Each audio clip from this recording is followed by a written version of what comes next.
Awesome. Hey, I'm Justin Melnick, and I'm chatting with Chris Gordon on Hellblazer Biz. Good morning, good afternoon, good evening, and good night, wherever you may be in the world right now. This is Hellblazer Biz, and I'm your host, the one and only Chris Gordon. Hey!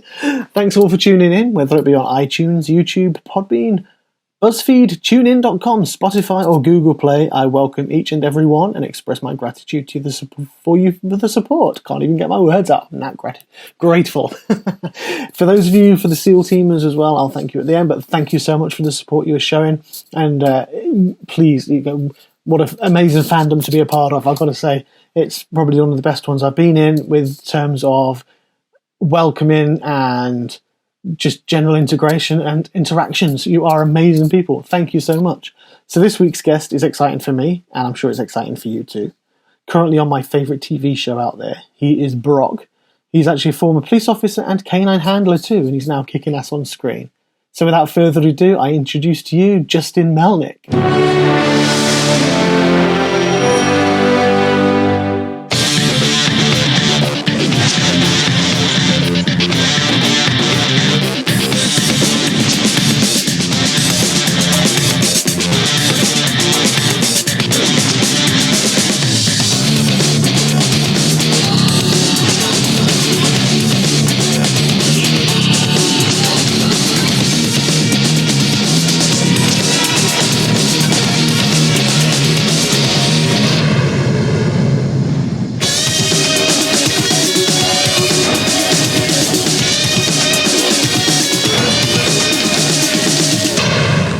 Okay, everyone, I have the honour and the pleasure and privilege of the company of Justin. I really appreciate you taking the time out to do this. I know you were really pushed for time because you are currently on set filming. It's my pleasure. Thanks for having here. No worries. We've got so many questions. We're going to have to do this another. We're going to have to do a second one. That's the perfect invite for you to come back on. That was great, man. Excellent. Cool. I normally think up a load of questions for myself, but as I said, I've had so many sent in from people. I thought I'll just hit away and... yeah, you've been really popular. It's been, as soon as I mentioned that you're coming on, everyone's jumped to it. And I had a great chat with Judd earlier this week as well.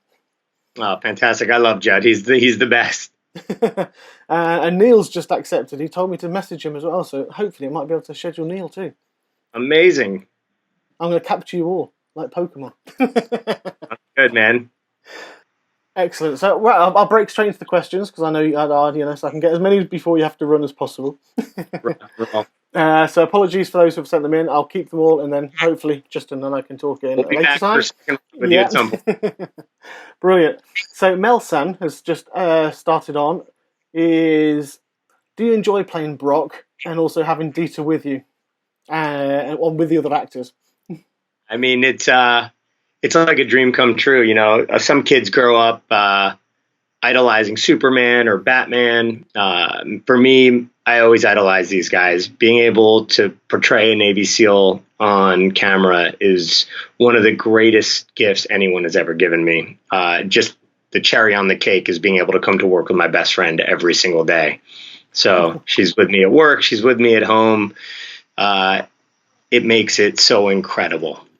I can imagine. It's, is she with you now? Yeah, she's just in her kennel. She just had some breakfast. Oh, lovely. I'll grab her so you can come see. Oh, right here. Hey, come here. Pause. Oh, hey. Gorgeous. Okay, Deets. Yeah. Back in your kennel. Yeah. She's winning the hearts of everyone, I think. And she brings so much joy to everyone on set. She runs around. They get to play with her. Rubber bell. De-stresses the entire environment. It's awesome. Excellent. I mean, I've just watched the episode, season 1, episode 16, where the guy went to stab her and it looked like she'd been stabbed and there's blood everywhere. And both of us was just sitting with tears in their eyes like, no, please don't. No, it was great. It was super emotional. You see your best friend covered in blood, and it's pretty easy to get into character right then and there. I can imagine. You guys, it's like you go back, which is the next question is from Camille Bonus as well, because obviously you and Dita do go back. Do you miss being a full-time cop? I was never full-time, so I always kind of did it as a part-time job. But yes, I entirely miss my team and my brothers. I'm actually jumping on a plane tomorrow night to fly back to Indiana. We do our annual Shop with a Cop, where we take all the less fortunate kids from the community to Walmart and buy them Christmas gifts. So Dita and I will leave work tomorrow, jump on a red eye, land at about 5 a.m. where I'll have one of my units waiting to pick us up, drive to the police department, shower, get cleaned up, put on our uniforms, and go out and hang out with our community for a little bit, and then fly back to Los Angeles that night. So I miss it enough to not sleep for a day to go see everybody. Yeah, that is pretty cool. Is it weird going from an ordinary lifestyle as a cop, an ordinary person in a way, to being a TV star? Nah, I wouldn't say I'm a TV star, but I get pretty fortunate. The guys on our set remind me of my cop brothers and my buddy military, and I get to work a lot with different police units out here in California on training, and get to stay pretty involved and pretty present in it. So, it's not a weird transition. I think if you had me working on a TV show playing like a British butler, something, totally out the different. Completely different. It might be a little bit hard to flip back and forth from in your mind space. But other than that, we train every day. We're on set every day. We all work out every day. It's pretty regimented. It feels like my old life, except for the fact that people are bringing us protein shakes during the day and pampering us with makeup and hair and comfortable wardrobe clothes, and it's pretty cool. Awesome. I mean, I've got actually the next. That brings me right in again. This is leading right into question perfectly here, Justin. I've got Linda and Riley Cox. Now these are dear friends of mine. Riley was a LERP in Vietnam with the 101st Airborne and the 75th Ranger Regiment. Absolute hero to me. For what things I want, if we haven't got time, I'll go to tell you what he went through in Vietnam, etc. And did, but he's a really great guy, and they're both avid watchers of the show. They absolutely love it. They asked, what do you do physically to be able to portray what the SEALs do? Riley hasn't once said that you carry the weapons wrong or entered a situation wrong, and apparently he always does that, and he's not said it once with the SEAL team. So we have an amazing team of guys. The show alone has over 300 vets working on it. Wow. We have everything from guys from SEAL Team 6 and Delta Force all the way down to Coast Guard. Not that Coast Guard is at the bottom. I know what you mean. Broad spectrum of the armed forces. We've got guys from the National Guard. We've got guys that are reservists that are a part of our show. So we've got Vietnam vets that work in hair and makeup. We actually have a Vietnam vet that works in hair and makeup. Awesome. We've got a naval hull technician that works in electric. We have writers in the writers' room that were SEAL team members. We've got technical advisors that were from the SEAL team, stunt guys that were SEAL team, Marine Recon. We've got everything. When it comes to working out, all the guys are really motivated to be in shape and really truly portray the physical characters of the men that they're playing. This show is made by people because we love these people. We respect these guys, these men and these women that are sacrificing everything. So when it comes down to crossing the I's or dotting the T's, we spare no expense. Means being up at 3 a.m. to work out before 4 a.m. call time. We're at the gym working out. Sometimes we work out together, sometimes alone. We've got a gym on CBS. If not, if we're up in the mountains, we'll go for a run. But, all of our gear is real. Everything, our vests are all real. Our uniforms are all real. Our guns are real. Obviously, we shoot blanks. Our breaches, our explosive breaches are all real breaches that we build. And then the special effects guys will fire them off just for safety reasons. But everything's 100% real. Fantastic. That's really good. How did you land the role, Tamar's asking as well, how did you land the role on SEAL Team? Well, I knew Mark Owen, who's one of the executive producers of the show. He wrote a book called No Easy Day and No Hero. And I knew him from when he was still in the SEAL team. So Tyler Gray, who's the Delta Force guy that plays Trent, that was he was a producer on the show as well and a technical advisor. And when they were doing the pilot, they wanted a dog for it. So my police dog is a single-purpose female narcotics dog, but bite a bite sleeve just because it's a toy to her. Yeah. You know? She won't bite a human. She'll bite a toy. She's not it's a dog, but she looks like a Malinois. She is a Malinois, but she looks aggressive, you know, camera. And so they brought me in to do to bring the dog down essentially, and ended up bringing all my gear down for the show. And when we got down there, the gear was kind of off, so we used all my equipment for the show. And then the executive producers kind of looked at me and they're like, well, you look like you could be a SEAL and you know how to move and do CQB, close quarters battle, and hold the gun and shoot. So why don't you just be the dog handler on the team? And then from there, you know, just being part of the team, over time I started getting lines. Learning how to act I had the best acting teachers in the world. And Neil Brown, and Max Terriot, and AJ, and Tony Trump, and Dennis. I know, it's an awesome cast, it is. And Tyler, these guys are phenomenal actors. They've spent years perfecting their craft. So, every day, 5 days a week, you're sitting at a table, and when you don't have dialogue, you can watch and pick up on all the small details of what they do and how they do their craft, and it's phenomenal. So I went to the acting school of SEAL team for a couple episodes, and started giving me lines, and then they started giving me more lines, and it just was fantastic. But I'm still, these guys are such good actors that I don't compare anywhere close to them. So I get thrown a line here or there as a treat, but primarily the show is about those guys, and they do such a perfect job portraying these guys. I know a lot of these guys in real life, and man, and I said this to David Boreanaz the day I met him. We had another person playing Jason Hayes initially on the pilot, and then they stopped filming the pilot and they brought him in. Right. And I had no idea who he was. I'd never heard of or seen Bones. I'm not much of a TV watcher. I know who Jason Hayes is. I know Jason Hayes 100 times over. Yeah.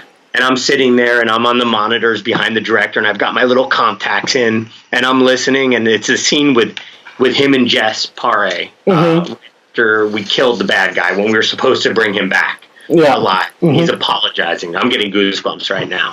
I'm thinking about it, and he comes up on that monitor, and I'm like, whoa, goosebumps everywhere. I don't know who this guy is, but he's amazing.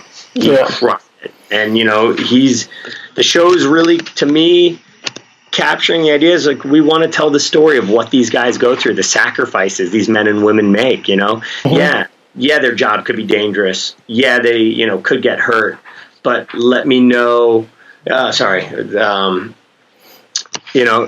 me know what you think. I truly think the things that people forget is that these guys are sacrificing things like anniversaries, birthdays, seeing their babies born, maybe losing an eye, a leg, an arm, like those things that you have to live with, losing marriages, losing the woman you love because because it doesn't work out when you're gone 200 days a year at work. So, these guys are heroes to every single one of the cast members. And the show is really about talking about their lives and showing their lives. Yeah, it is. I mean, it's heartbreaking seeing those storylines come in, like you say, between Jason and his wife. Everyone, the just the tension there, and it's great to see it from the other side, like you say, from the people who are left at home worrying, and it's just. It's very, very powerful, and I think that's why it's loved by everybody. And there's the amount of respect that I've got, and I think everyone who watches the show's got. And like I say, you guys, to hear that you do it because you're so passionate and supportive of the guys who do this for real. I mean, I haven't got the balls, and I never would, to go and do what these guys do, or even you, is when you're a police officer. To be honest, some of the situations I'm sure you came across, but so it's like, to see it being done so well, and when I'm talking to you and talking to Joe, the passion behind it, it just exudes out, and that's just really, really good to see. Yeah, it's. I feel blessed. It's a dream come true. If you had told me I was going to be acting on a TV show 2 years ago, I would have been like, "What are you talking about?" It's incredible. The people that you work with every day, you come onto set, and they all have one common goal, and that's to make a TV show. Yeah. Crush it. There's no. It's like, let's figure out how to do this. Okay, wait, I get it. It's complicated, but let's figure this out and let's put it all together. And No, so inspiring. I can imagine. I mean, it sounds such a fantastic sort of set and fantastic place to be. I've got 2 more questions for you because I know I'm looking at the time now, and I know you can. I haven't been summoned yet, so I've got Okay. until they knock on the door, and then I'll have to go. No worries. I'll shoot these questions. This is from Stacey. You might know Stacey. She's a huge fan. On Twitter, she tweets everyone. She says she knows she's always bombing you on Instagram and Twitter. So apparently, with everyone on the cast, she's asked. This is about Dita. How long do you train her per day before shooting a new episode? What's the kind of routine?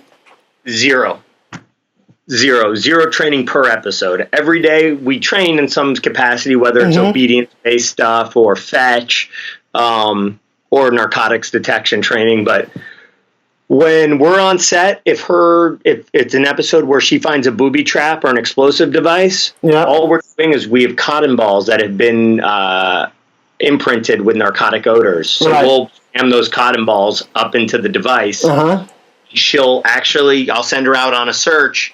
She'll search, she'll find the device, and she'll look back at me and look at the device. Yeah. Fantastic.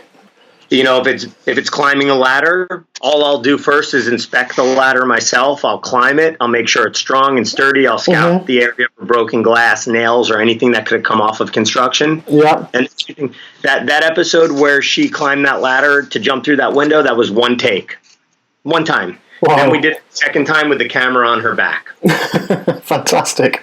If she's got to jump through a car window, it's all within her. It's all, the bite stuff, since she's not a bite dog, the bite stuff is all toy. It's her bite toy. Yeah. So she's trained to do that. We've actually just watched the episode and thought it was hilarious. I think it was if you can remember, way back to season 1. You'd just been kind of deployed to Afghanistan, but Dita, or Cerberus in the show, is climbing the ladder to the bed. You're on your top bunk, and and Max just turns around and goes, "Is anyone else disturbed here? That the only member of the team with no arms we're making climb to the top." That was brilliant. Nice little bit. It was cool, right? Yeah, it was excellent. Okay, I've got a question from Joe Marks, a good friend of mine from dating for 30 years. We know in school. She's actually running her first marathon next year in London for UK IST, which is a charity for infantile spasms. But she'd like to know, what are your thoughts on veterans' mental health? Do you feel they get enough support? That's one of the saddest things we can talk about right now, because we've been at war for 17 years. So many people have come home holding on to so much baggage, and nobody's there to help take some of that baggage from them. I don't know how to fix it, so I try not to criticize things that I don't know how to fix, because I find that to be unproductive. Yeah. But I do see this. The UK, the US, the French, these the Norwegians, even though they don't have that many guys over there. We've had a lot of our people in war for 17 years. Yeah. The things that people have to do or see or feel while they're over there is unlike anything our society is in modern day age is set to deal with.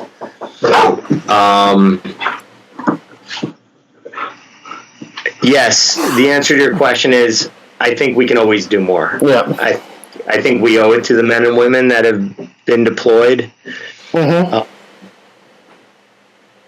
Our societies, our governments, we need to figure it out, because something's broken and we need to fix it, because it's shameful. It is completely shameful that we don't have.